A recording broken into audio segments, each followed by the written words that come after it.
I paid for these. Did you get yours comped or did you pick those up? $34. I got a deal. I got a hat deal. I got $34. You got a hat. I got like a shoe deal. You know, like guys have shoe deals with Nike and Adidas. Same thing. Paul Kennedy, listen, I'm glad you got your coffee. Look, I brought mine to the table too. I'm an iced man though. I'm sorry. I have never had iced coffee in my life. This is straight up iced espresso. That's the only. It's too hot. I can't do it any other way. I love Victor Hedman. Paul, let me ask you. The Hound. Paul, I got to ask you because we've talked about this a couple of times.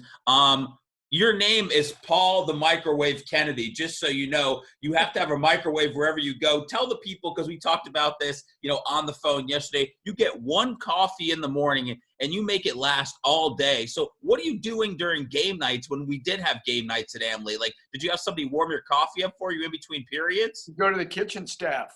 I've got friends. I know people. I know people on the kitchen staff. And they'll warm up coffee. They'll let me come in the players' room. They'll go in there and get me the coffee and bring it to me. I've got some influence. You got to have coffee. You got to. And I'm big on microwaves. Boop, boop, boop. I got my wife for her birthday. This is very romantic. A microwave. She didn't have one when we got married in August. And so when the coffee goes cold, here, look. This thing's been warmed twice. Already today? This portion of our podcast is brought to you by Starbucks. Coffee. I didn't want you to think less of me at all for bringing the iced coffee to the table, but of course I knew you'd have iced coffee. I will drink iced coffee when I eat blowfish. Isn't it ever just too hot out, Paul, for warm coffee, for hot coffee? Sure, but I'm a big coffee guy. In the mornings, we'll have my running group, and we'll go out in the morning. Say you do a little 5-mile run, and you'll get 2 miles away, 2.5 miles away, and you'll turn around. And someone in the group will say, because we finish at Starbucks, they'll say, "You smell what I smell?" "What's that?" "Coffee."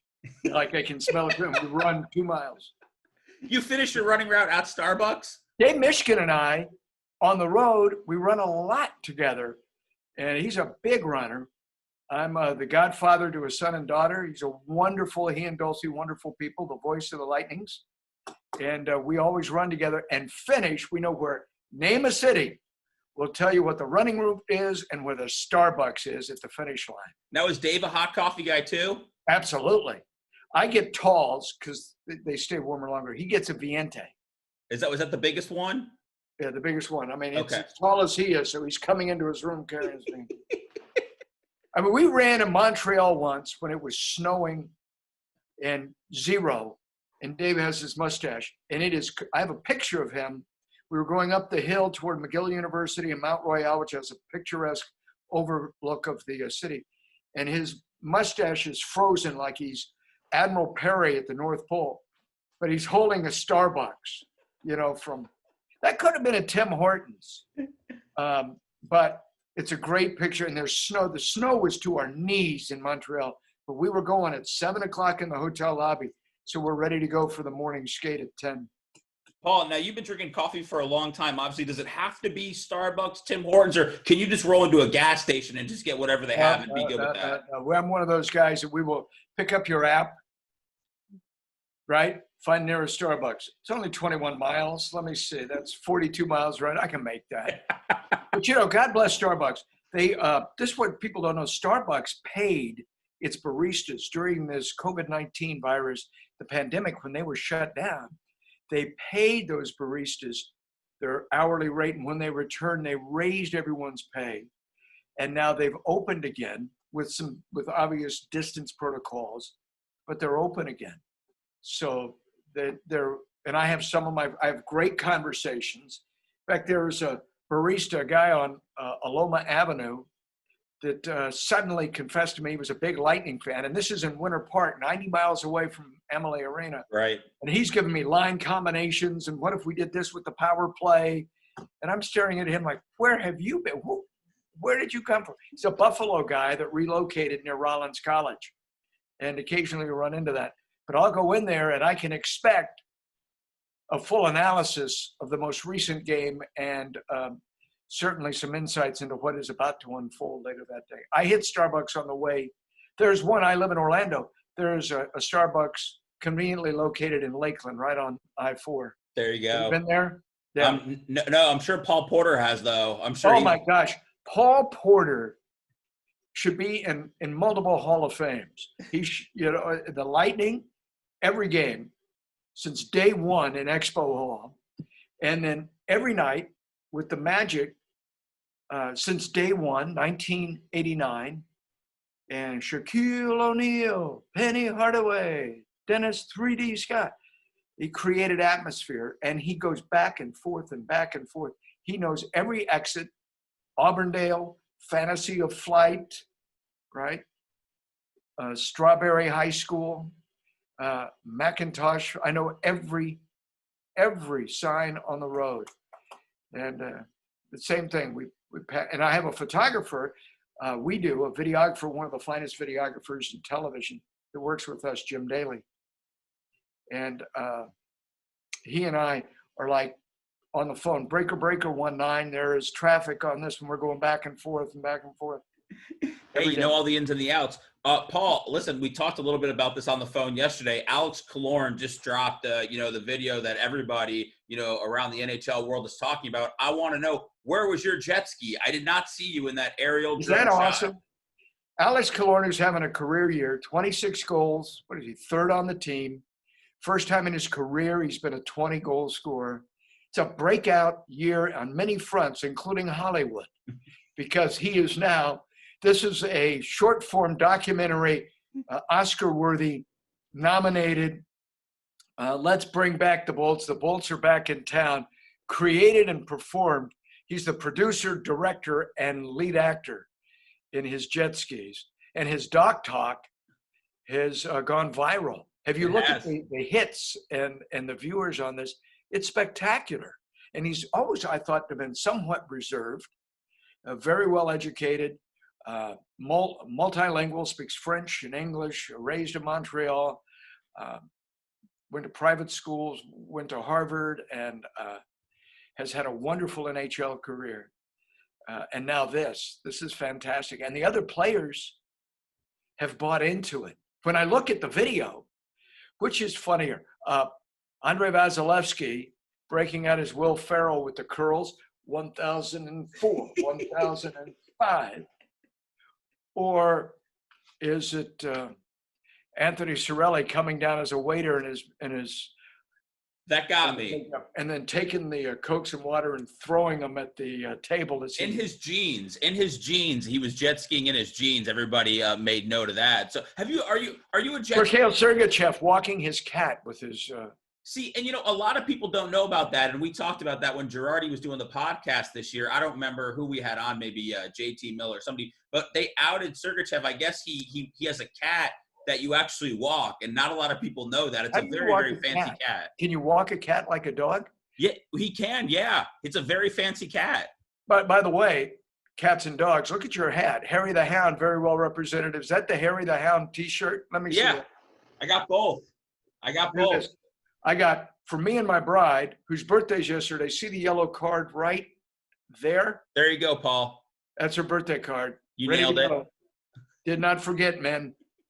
Here I even got the street cred sticker still on the hat. Yeah. What do you think? Look at this. Hold up the coffee, Paul. We got coffee. I got an extra one too. That's hers. His and hers. I got a great deal on these. They're normally $34. I got mine for $34 a piece. How about that? The man knows people. The man's well connected. I got a discount. Hey, Paul, I got to ask you. There's a sticker on the inside too. Oh, yeah. Right up there.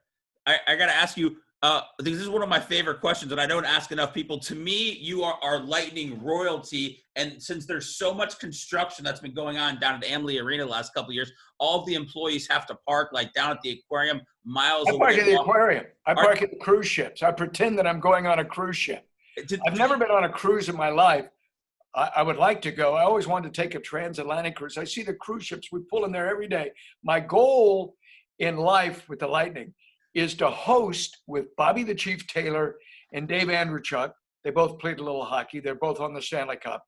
To host our pregame show from the deck of a cruise ship overlooking Amalie Arena and have it be the Love Boat version of Lightning Live on Fox Sports Sun. Would that be great?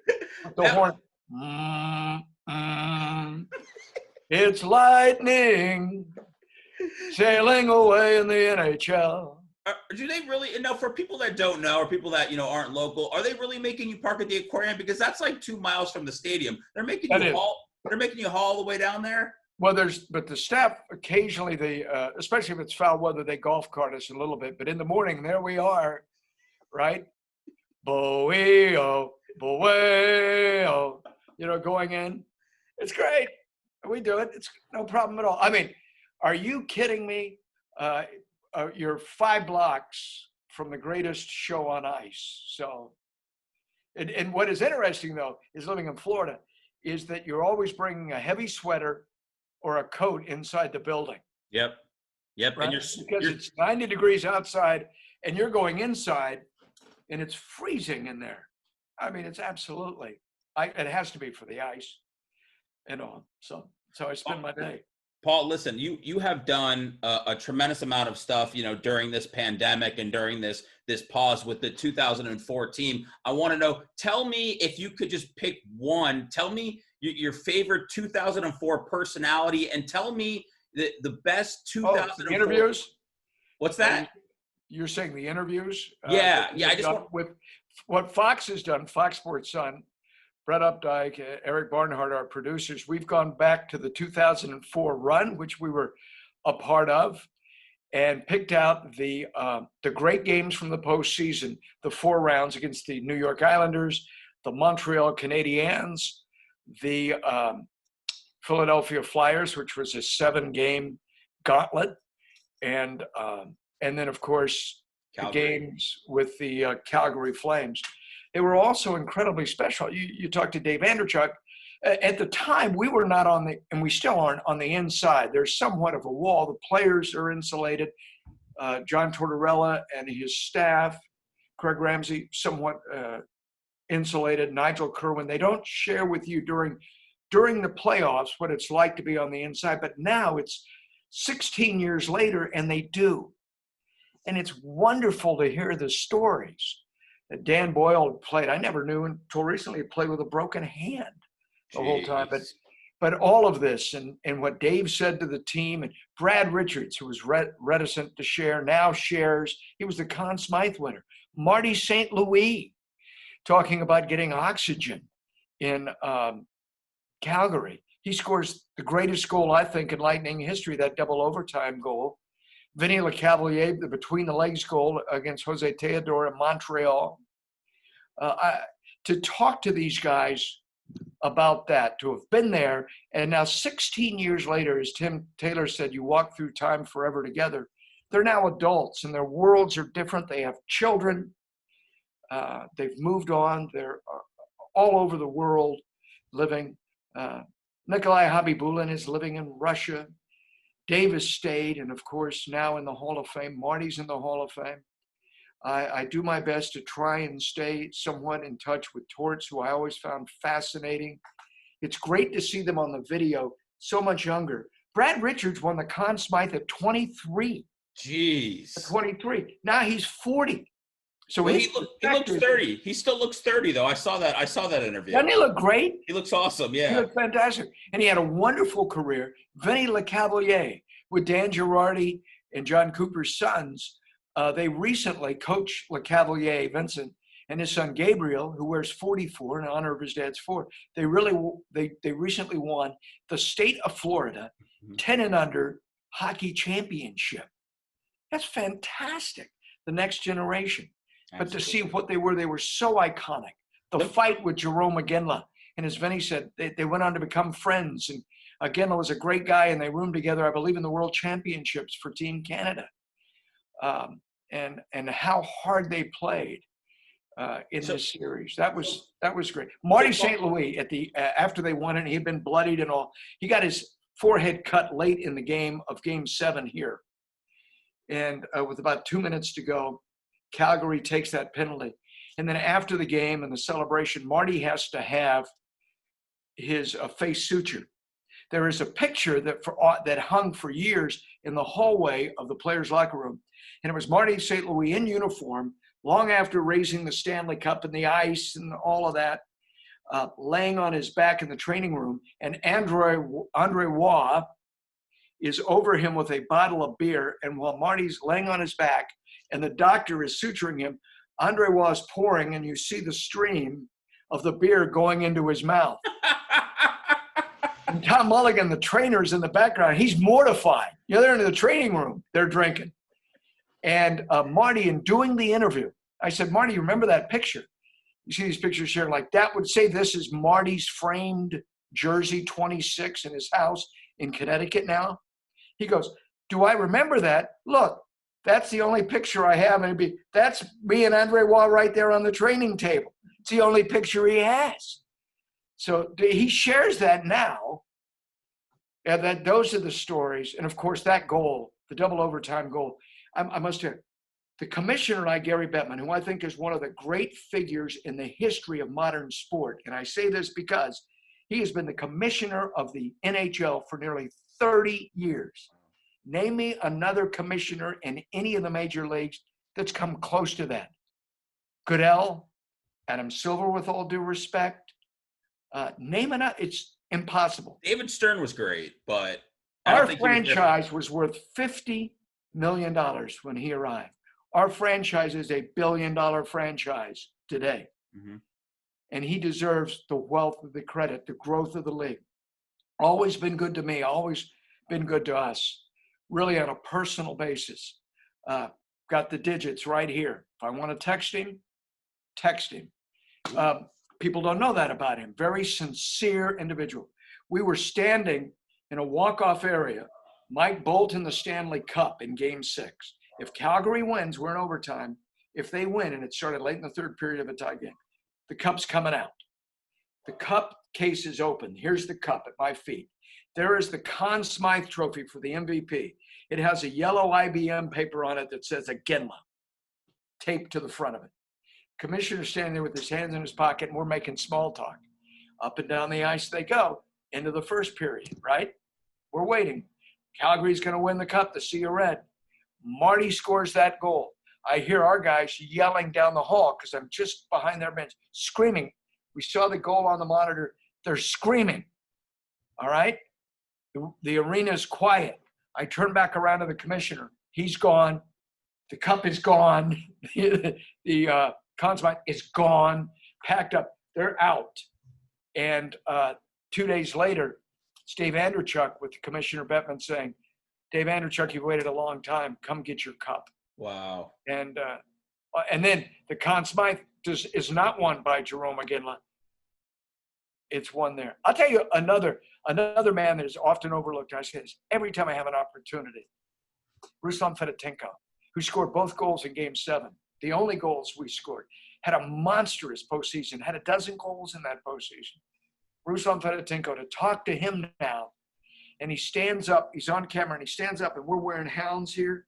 He had for John Tortorella and Chris, his wife, a charity they do, Hounds, Hockey and Hounds. It's a dog rescue that Torts does, based in Columbus, where he is now. And here is Ruslan Fedotenko wearing the T-shirt, Hockey and Hounds, like this. We did the interviews the last few weeks ago. He's played for other teams, played for Pittsburgh, won the cup again, played for the Rangers, went on, played in Philadelphia, went around.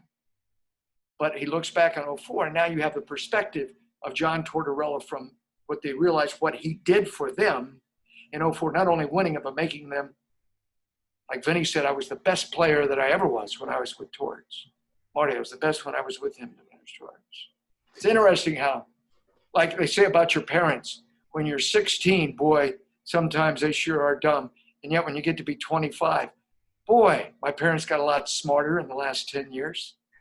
Paul, since you have such a close relationship with Torts, part of the theme on the podcast when Girardi was here, obviously Girardi played for Torts in New York. We talked to a lot of guys that played for Torts in Tampa, played for him in New York. what is the best Tortorella story you've ever heard? I'll tell you what I've heard on this podcast several times is I can't remember who it was, maybe one of the stalls, but it was Vinny ended up congratulating, I think one of the stalls after a goal or something, you know, when they were getting ready to drop the puck. And when they were running tape the next day, Tortorella was ripping Vinny for being nice to his opponents, and he ripped him in front of everybody. I think Marty told that story. Andrea Tuck told that story. So I don't know what your best Tortorella story is, but I'd love to hear it. I don't know that I have a specific one that comes to mind. It's a culmination, a pointillist painting of honesty, because you always heard the truth.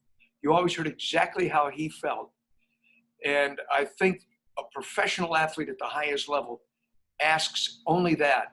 I found him very much like Vince Lombardi, high character, spiritual man, a family man with an uncompromising passion to win, to compete and be successful. What this franchise was when he got here was certainly different than when he left here. The whole entire, it becomes too commonplace to hear the word, we're going to change the culture. But John did that, and losing was no longer acceptable. Compromise was no longer acceptable. You had to be your very best all the time. He would object to me, but he would make time for me. If you were punctual, on time, you were honest, and you came at him that way with respect, he returned that respect to you. Now, there were a couple of times we would sit down to do an interview. I remember once, and he said, "Don't ask me about Seth, for example. Don't ask me about that tonight, okay? All right, I won't." So we'd get into the interview, and about the fourth question, I'd go, "Coach, about Seth." And he would give you this. And he'd kind of smile at you and make eye contact. He would answer the question. And I didn't take advantage of him. You just come in a different door. Yeah. You remember that.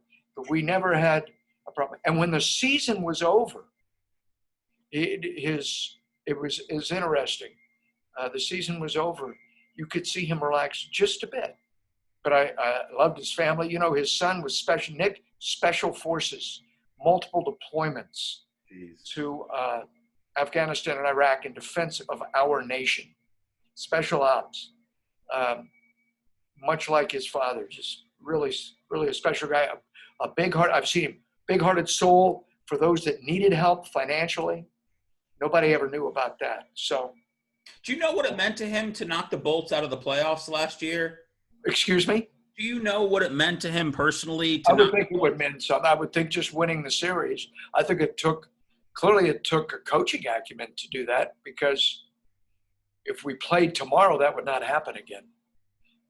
But what was, in the movie Miracle, right?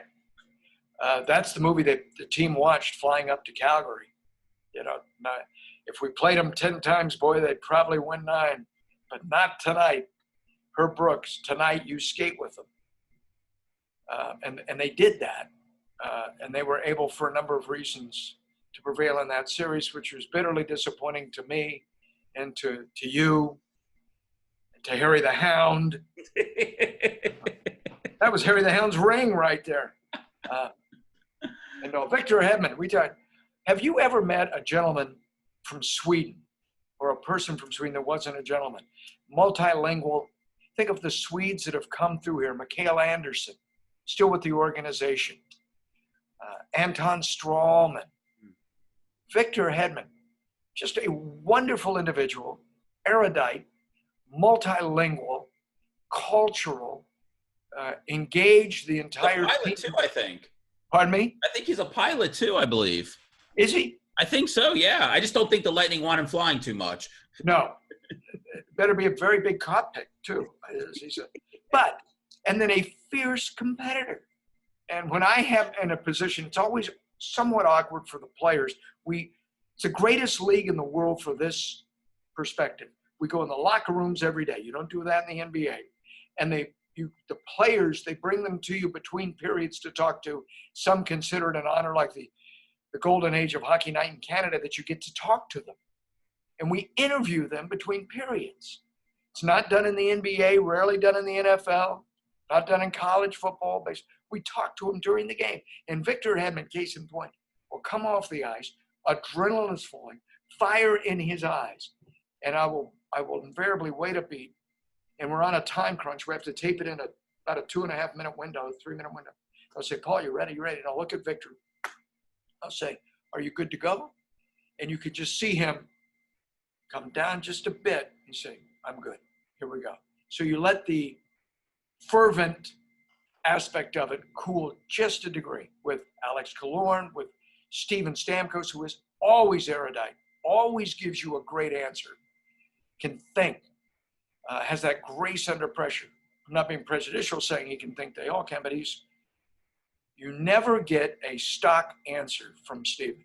He always gives you something that's enlightening and thoughtful and honest. So I treasure those opportunities, the first and second intermissions, to talk to those guys. Paul, I got to ask you this. Obviously, Gary Bettman made the announcement the other day. They're looking to roll out 24 teams. Maybe it's going to happen in late July. I'm sure he ran those plans by you since we know that you guys are close friends. What do you think about the maybe him now. I mean, you take that call. What do you think about this 24-team setup? And do you think there's are the Lightning at any sort of advantage or disadvantage going in? Or we got to play. We're in the playoffs. Let's play. We're going to play. If we have seen from both sides of the coin, if you're 8th, you can win it all. The Los Angeles Kings did so, and they had that run. What do they win it 2 times in 3 years? Yeah. If you're in, you're in. Tampa Bay Lightning and winning it in 2004. If you're in, you're in. What you play the 82 games typically is to get in and have home ice, really. Now you're going to have the round robin initially. I'll be curious to see the degree of intensity with which you approach that. Yes. What is truly important. Does it matter if you are 1 or 2 or 3? If you win the first game in a series, you've flipped it back to your advantage. The best 3 out of 5 for the remaining teams on each side will be played with an intensity, but it'll be played on neutral sites in that there is no home ice advantage now. You're going to be playing, if you come out of the East or the West, you'll be coming out of one site, right? The West will have one when the city is selected to be determined, and the East, one site. Much like the NCAA tournament, when you play neutral sites. You played 11,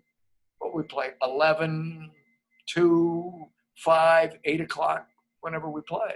Yeah.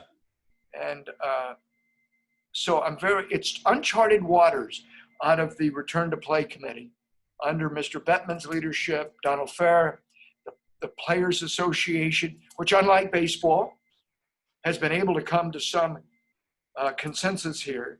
It's not perfect. The Lightning have voted against this plan, as Alex said, for the reason that they've played 70 games or so. And here is Montreal with new life. Montreal's been reborn. Yeah. In a year of struggle. Jonathan Drouin is healthy again. The Lightning have Steven Stamkos healthy again. Everyone should be healthy again. To the degree they're conditioned and ready to go, I do believe when the Stanley Cup is presented, it will be presented with the same integrity. You will have earned it, and it will have the same honor as if presented in June in an unbroken run of 82 games and then the 4 rounds of the postseason. Paul, on the ice, because, man, we have not talked about on the ice for a while, but finally we're getting back to that conversation. What's the key? I mean, the Lightning acquired a bunch of new guys before the deadline. You know, these guys have had probably 8, 9 games so far to play together, but they have to start it all over again. I mean, what's the key? Like you said, everybody's healthy, but we have some new guys here. We got Coleman, we got Bogo. I mean, what do you think on the ice is the key to making this the year that we bring home the cup? Don't allow goals. And we've got the best goaltender in hockey. This will be the 3rd consecutive year as the NHL leaves, 182 games on the shelf and says the season is concluded. So all the records as they were, the statistics stand at that point in mid-March. So Andrei Vasilevsky has, for the 3rd consecutive season, 3 years in a row, led the NHL in victories. How about that? Tuukka Rask, of course, shares the Jennings Trophy with Yaroslav Halak, Boston has one more win, 10 more points. They take the President's Trophy. We have seen the President's Trophy now. Don't want that. It has very little significance because Boston and Tampa Bay will be a part of that top four along with Washington. Alex Ovechkin wins his 9th Rocket Richard. Leon Draisaitl follows Kucherov in winning the scoring title, the Art Ross. But now that being said, from mid-March, April, May, June, July, that'll be so 4 months ago. Yeah. When you finish a season in June, it's July, August, September. You're playing games already, October. It will have been longer from the pandemic secession to us playing again than it normally is from the end of a regular season to the next year. Mm-hmm. It'll be a longer span. So in that regard, I believe everybody starts on a very even playing field or ice, freshly Zamboni'd ice. And that I think anybody can win this. That is going to be perhaps what the hesitation was to a degree out of the part of the Lightning's collective players' assessment of voting against this along with the Carolina Hurricanes, that you have diluted somewhat the 70 games that they did play in winning 43. Paul, now all the 70 or 69, they did play 70. I just glanced. They did play 70. All the conversation, obviously, last year was, some of the biggest disappointment, I think, as a sports fan, when the Lightning got knocked out of the playoffs. It wasn't, I had, as any sport ever that I enjoyed, I had never felt like that. And we had talked all season that the Lightning hadn't faced enough adversity. Was that more disappointing to you than the Chicago loss in the finals when you were leading that series? Or the Washington loss? Anton Strawman, now with Florida, who I've always liked, just a great guy. Take the hockey away, just a super guy. Said that was his most, that was the most disappointing aspect, perhaps of his stay here. But I wanted to embrace his years in Columbus, Toronto, and the New York Rangers when we were having a conversation about that. The one where they let Washington. Yeah, we're leading that series, and we don't score again in the final 2 games. Yep. He said that was the Stanley Cup. When Washington goes on and wins the Stanley Cup. And Anton's not here, so I am putting words in his mouth. But he said, and that's how I feel. I thought that one and the Chicago, you could have won both of them. Alex Killorn opens that series with the goal. Remember that? And they're leading until the 3rd period. And game 1 gets away. They win game 2. I think the reason why it was such a, punch in the gut was because last year they were rolling, and for the whole year we were just ready for the playoffs. We were doing, hey, Presidents, we're ready for the playoffs, number 1 seed. Let's get in there. Let's win the cup. We know what's going to happen. Hey, watch out for Boston. Watch out for Washington. And then to see that we had a lead in that game, and then to see that lead evaporate at home, which I was at that game 1, and then to see what happened the rest of the series. When I would interview guys on the block party, I stopped asking about last year because it seemed like it was such a touchy subject for some of those guys. So that was such much. My question: failure is never tastes good, and these are very proud individuals. Look at this roster. You have Luke Shin, who's come back. You got Tyler Johnson. You got the triplets. The most proud, the triplets of that group: Tyler Johnson, his girl, Andre Palat, Kucherov, who works so passionately. All these guys that have McDonough, and you go around that room, there's not a guy that's not driven to win this cup. John Cooper, the staff, and what this requires. Sometimes because you and I are around him, Seth, every day, it gets to be a bit relaxed. But outside looking in, it's an incredibly driven group of guys, the best conditioned athletes in the world. I'd like to see Braden Colburn win the Stanley Cup. Yep.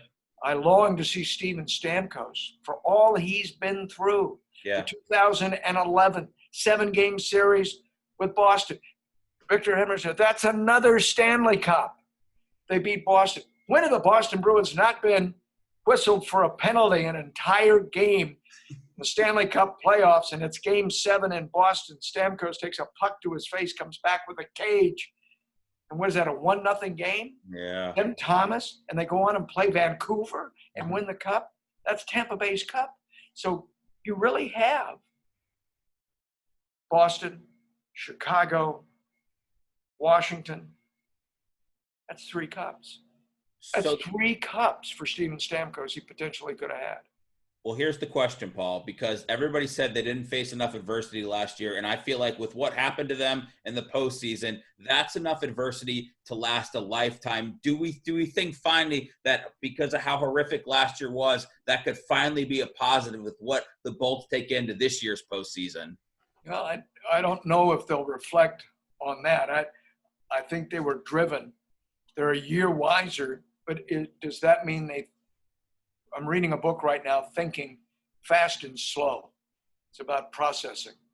Had an NBA general manager recommend it to me, so I'm reading that.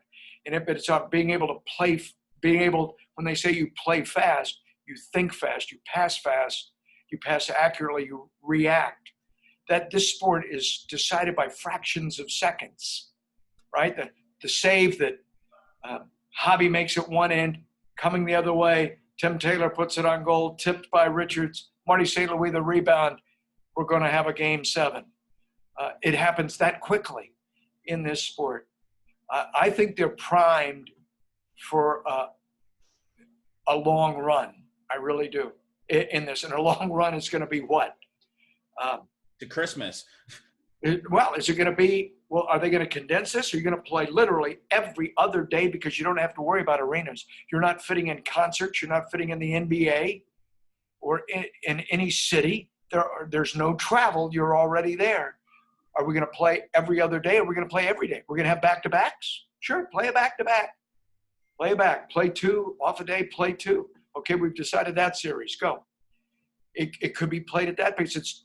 Am I understanding this? It's with the Players Committee, NHLPA, and the Ownership Committee, the Return to Play Committee. It's to be decided. Yes.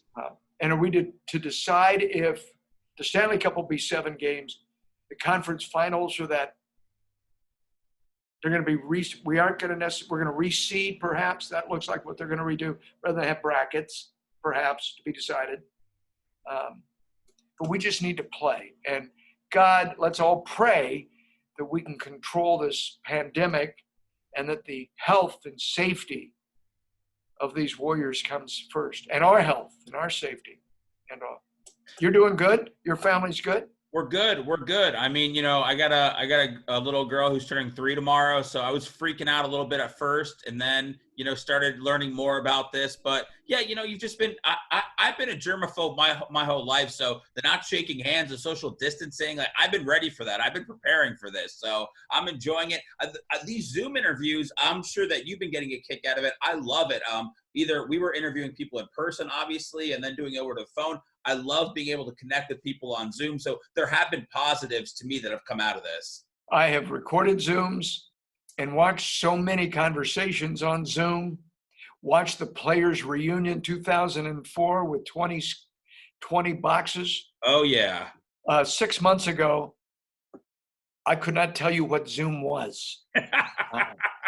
Other than a car on it with excessive speed going on the I-4. That's all. I didn't know. Now look at you, Paul. You're able to do it with the birthday card in the background. You're able to get everything you want. June 1st, right there she is, Miss Joan. June 1st, right there. It's all set and ready to go. There we go. Paul, I got to ask a bike. She's getting a bike for her birthday. Ooh. So we will go zoom around the neighborhood. Don't tell her, though. This comes out after June 1st, so don't worry about that. Paul, I ask everybody on the podcast this. It's a difficult question for some more than others. I wanted from you, give me your lightning Mount Rushmore. I would put Stamkos on there. I would put Vinny Marty. Can I have 5? I'd put Vinny Marty. They're players, right? We're gonna It could be anybody you want. I will tell you what. We have talked to everybody. I put Vinnick on this first of all because he transformed this franchise after it was necessary for Palace Sports and Entertainment to sell Mr. Davidson passing away, to sell this when Ron Campbell was the president and did such a great job. And now Steve Griggs is back and working with Mr. Vinnick. Jeff, the quality of a sports franchise and your employment in sport is directly related to the quality of ownership in professional sports. It is that individual or family that drives this. And Jeff and Penny are incredible individuals, benevolent to the city, as you know, millions of dollars, $50,000 every night to charity. Mm-hmm. It goes on. This is unheard of. It's the finest owner in sport is Jeff. He even reached out to you when you were going through your cancer, right? Yes, he did. Thank you very much. He certainly did. On a Sunday morning, I received a text, and very heartfelt. He is the most sincere. Sincerity means a lot in this world. Brian Dugan, the chief of police. Brian Dugan sent me this blue band here for prostate cancer. Handed it to me, as a matter of fact. Came to see me in the Amalie Arena. Brian Dugan, Chief Dugan, has much that he's responsible for, but he too is a wonderful individual. The Tampa Police Department, spectacular individuals. But that being said, Brian Bradley might be on there. He was our first All-Star back day one, when everybody knew you had Brian Bradley, and that was pretty much going to be about it, okay? Brian Bradley, the original All-Star, skated in that first year on a line in the All-Star Classic with Wayne Gretzky and Brett Hull, and represented this organization with class and took them from crayons to perfume. He took them from their expansion years with Terry Crisp to their first playoff taste and that first playoff win in Expo Hall. I put Brian Bradley on that for what he meant. You know, you have a cast with Vinny LeCavalier on the Mount Rushmore, Martin St. Louis on that Mount Rushmore, Dave Andreychuk on that Mount Rushmore, and Steven Stamkos on that Mount Rushmore, and Harry the Hound on that Mount Rushmore. The greatest, most publicized dog of our lifetime. That is my Mount Rushmore. What Steven Stamkos has endured with his injuries and overcome them and return time and again and represented this organization with such class. Wore the C. Andreychuk wore the C. Andy's on there, right? The men that have worn the C, it still means something. Paul, there was, we had Brian Bradley on the podcast this year, and there was one other person that put Brian Bradley on the Mount Rushmore, and it was Brian Bradley, just so you know. Well, can I also add, if I have Jeff Fennick on one side, I'll have a non-skater on the other. Okay. On the other side. My other anchor point would be Rick Peckham. Oh, absolutely. Who has been the unparalleled conscience of our telecasts for a quarter century. And you can, when the Lightning were struggling in the decade of the 90s, and a 30-win season brought tears to your eyes of joy, right? There was a saying, Red Barber, the great baseball announcer, the late great Red Barber said, if you can do a bad team very well, you can do anything. And Rick Peckham did that. He should be in the Hall of Fame in Toronto and will one day. Oh, yeah. Foster Hewitt Award. I promise you this, for what he has meant to this organization. We have a conference call on our telecast with Fox every morning before a game at 9 o'clock with our producer, Rob Aller, our director, Doug Yalacki, and Rick, of course, is on it. Brian Engblom is on it. Chief, Dave Andreychuk, myself, Brian Briesman or Trevor Van Nutzenberg from the Lightning executive staff. They're on it. And you come, what we say, prepared for that. Kaylee Mizell is on that. We come prepared for what the broadcast will be that night and before the morning skate, so we know who to interview in the locker room after the morning skate. And Rick invariably has a PhD thesis ready to go about that game. And every night is like the first game he's ever done.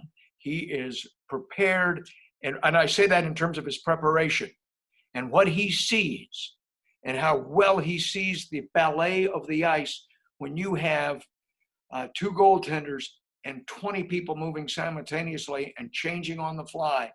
He sees the orchestra. And it has been my privilege and honor and a friend and educational and fun to hang with him all these years. So that's my Mount Rushmore. It's a very big Mount Rushmore. It's okay. Instead of a minivan, we're going to need a bus. But that's it. And hopefully whatever the playoff system we get set up is, hopefully, Peckham's calling a game, and hopefully it's a Lightning game. Absolutely. He and Vicky, Miss Vicky, his sons are grown. Alex, Matthew, so he's going to play golf. He made this observation. I live in Florida, and yet it's like winter because I'm either inside or going away to do games. Well, now he gets to enjoy the games. We've often said to each other, Seth, wouldn't it be great to put on a Lightning hat and jersey and go to the game and sit in the stands? Just go to the game, like 19,000. Yeah, it's awesome. Join the game instead of with someone in your ear and you're okay, what do I say next? What do I do next? And not work the game. Just go to the game and have fun. Not that this isn't fun, but you understand. Absolutely. Well, hopefully you can join them one day. Not too soon though, because where will I park? Where will I park? That's what I want. I won't be able to go to the cruise ships. Ride your bike down there. Uber. There you go. That's the way to go. Listen, Paul, I could talk to you all day. I'm a big fan. I grew up in Orlando, obviously with the Magic, and now being here with the Lightning. So thank you for doing this. Thank you for taking the time. I'm glad we're getting the playoffs up and running. No excuses. It's time to bring home the cup, and I appreciate you matching me today. Carry the ham. I must say this. My coffee's a little cool. I'm going to go to the microwave and warm it up. Go warm it up. Thank you, Paul. I appreciate it. Have a great day. You too, bud. Love you. Yeah, love you, man.